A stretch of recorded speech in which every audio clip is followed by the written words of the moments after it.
Pourquoi ces boules blanches reviennent tout le temps? Ça a une odeur infecte en plus, c'est une vraie misère. Je me suis nettoyé les amygdales la semaine dernière et c'est déjà revenu. Je sais plus quoi faire. Si tu te retrouves dans cette situation, regarde la vidéo jusqu'à la fin. Donc tu as le problème des boules blanches dans les amygdales, on appelle ça du caséum. Un problème que énormément de personnes ont eu, que ce soit dans mon entourage, des amis, de la famille.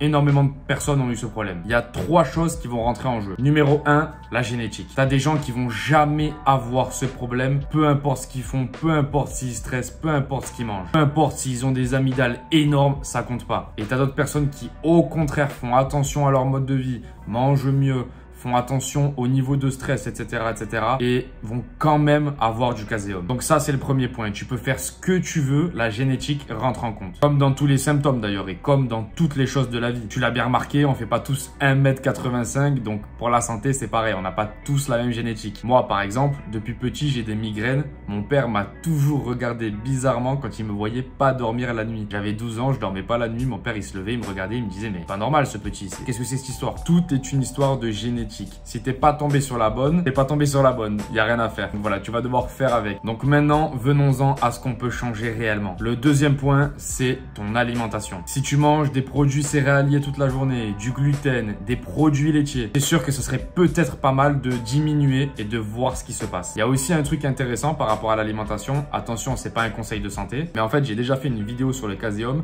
Et tu as des gens qui ont mis des commentaires sur la vidéo qui expliquaient qu'en fait, pendant le jeûne du Ramadan, ils avaient vu leur caséum totalement disparaître. Et c'est super intéressant de voir à quel point, à chaque fois que tu laisses le corps se nettoyer, donc je te rappelle comment le corps se nettoie en ayant de l'énergie. Là, pour le coup, en jeûne, le corps récupère l'énergie digestive. Et c'est drôle parce que j'ai reçu 5-6 témoignages de musulmans qui m'expliquaient qu'ils avaient une disparition totale de leur caséum pendant le Ramadan. Mais par contre, qu'après, quand ils reprenaient leurs mauvaises habitudes, là, le caséum revenait.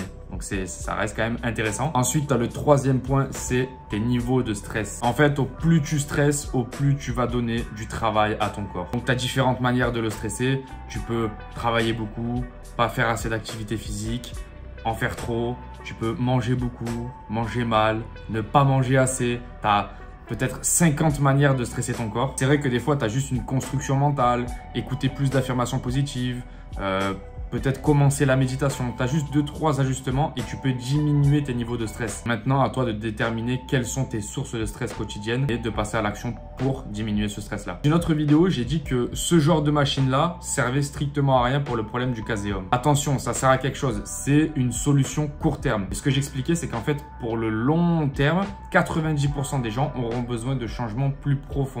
Cette machine-là va te servir pour 1 semaine, 2 semaines. Et ensuite, le problème reviendra. Donc, c'est vraiment des changements profonds qu'il faut mettre en place si tu ne veux plus avoir ce problème de caséum. Et je t'ai fait aussi une formation. Je t'ai mis le lien en description.